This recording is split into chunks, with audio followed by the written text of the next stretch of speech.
Hi, hello guys.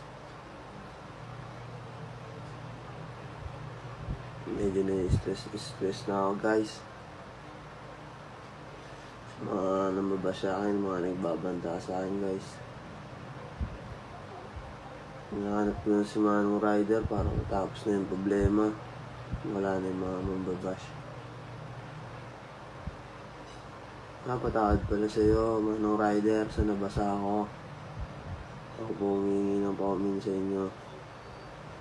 Gusto po kayo makamit. Humingi ng tawad sa inyo sa personal.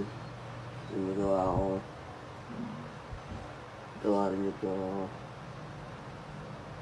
Kung napapanood niyo po itong video na to, kontakin niyo po yung Dexter Castro. May pag-meet po ako sa inyo. Kasi po masyado na rin po kasi ako na-stress sa mga nagbabanta sa akin. Hindi ko na rin po talaga kaya. Hindi ko na alam gagawin ko rin talaga. Lagi kong iniisip. Kaya Manong Rider, kung sana po mapanood niyo po ito.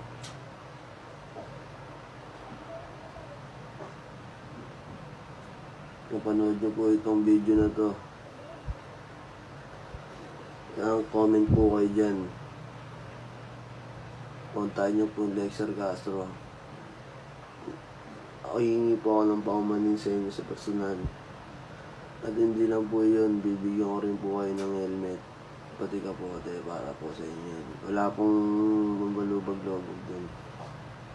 Po, patawad po sa inyo, Manong Rider. Sana po mapanood nyo to. I love it.